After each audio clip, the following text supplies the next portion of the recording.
What happened was the great fall of man. God had given Adam and Eve this gift of living in the divine will. They had done nothing to deserve it. God had always intended to test them, to see if He could entrust them with the gift and all the effects that come from living in the divine will. Adam and Eve failed the test. They disobeyed God by eating from the tree of knowledge of good and evil. They had used God's will to do everything: walk, talk, eat, sleep, everything. Now they used their own human will for the first time outside the kingdom of the divine will.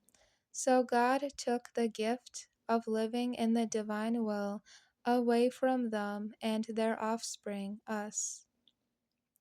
The divine will was still in them because the divine will is everywhere, but Adam and Eve's human wills were left alone to animate their activities.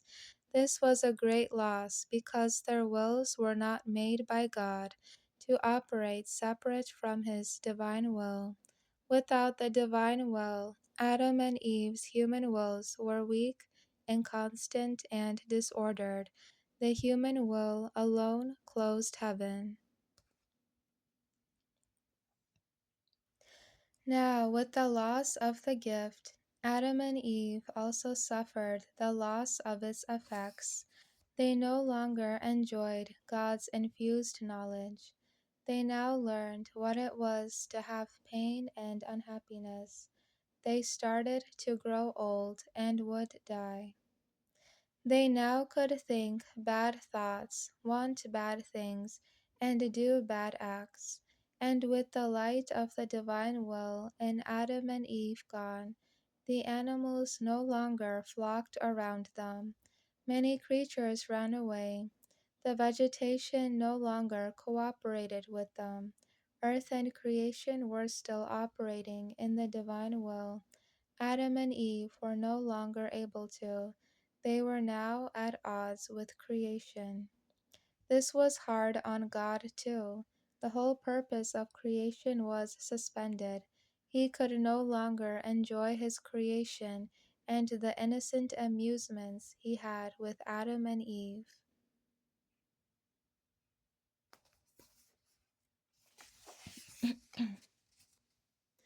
Adam and Eve still lived very long lives and were very intelligent, but as the years passed from the time they lived in the garden, the effects of having lived in the divine will became less and less for them, their children, and their children's children. This was the fall of man from living in the divine will to living in the human will. Man plunged deeper and deeper into the chaos of the human will. The divine will still controlled man's breath, his heartbeat, and the workings of his body. But as far as man's words, thoughts, and actions, man was on his own. At the most, he could only do God's will with his human will. The gift of living in the divine will had been lost for man and would not be regained for 6,000 years. But God's purpose for creation would have to happen otherwise. God would not be God. It is just that his plan was temporarily delayed a few thousand years, while man took a 6,000-year detour from the path God wanted us to follow.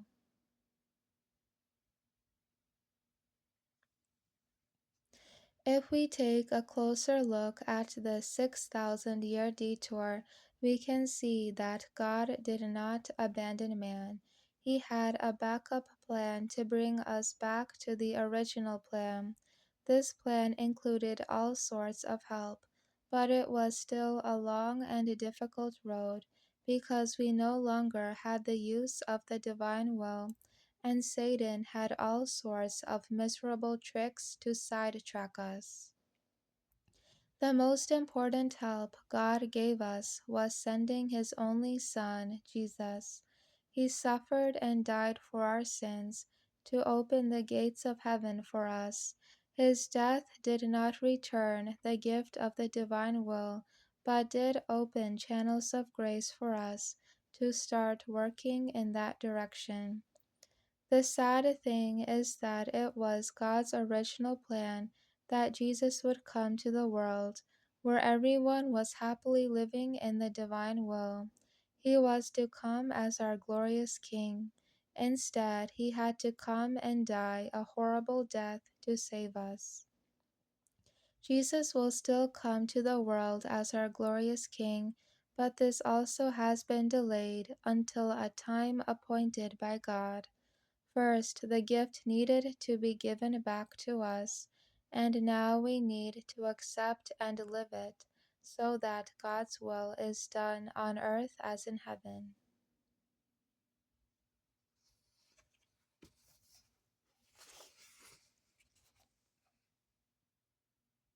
Even though Jesus came to this earth, and he left us with many gifts to help us along the detour, the world still seems to be getting darker and darker.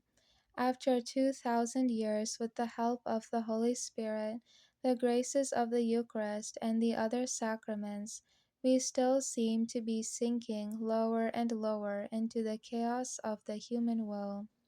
Think about the things going on in the world today, like abortion, cloning, killing the old and sick, wars, homosexuality, divorces, and crime. It makes you wonder if things could get any worse. But in the last 2,000 years, the Church has gained understanding from God. Many good Christians and saints have been able to use the graces God gave them to try to do His will, but they still did not have the gift of living in the divine will. And for 2,000 years, we, the Church on earth, have prayed the Our Father. The mystery of the gift of the divine will and God's plan lies within this prayer.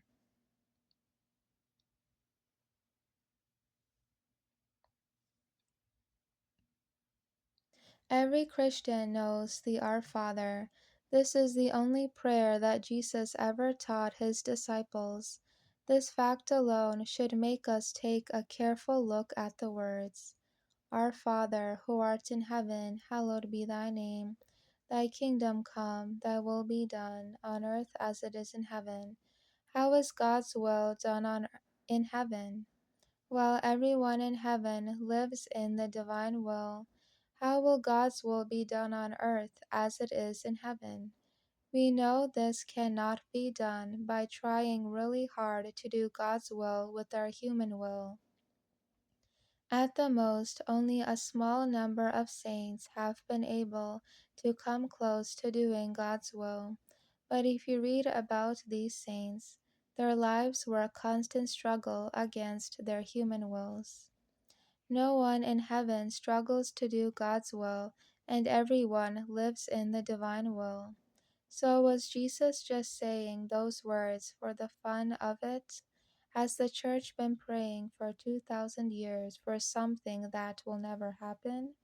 Will God's will never be done on earth as it is in heaven? This is where the gift of living in the divine will fits into God's plan. If Jesus says a prayer, you know the Father will answer it. Now, after 2,000 years, the Church is ready to receive this gift, and the prayer will be answered. Actually, the gift has already been given to us. God used Luisa Picaretta to give us the gift. We only have to accept it and live it.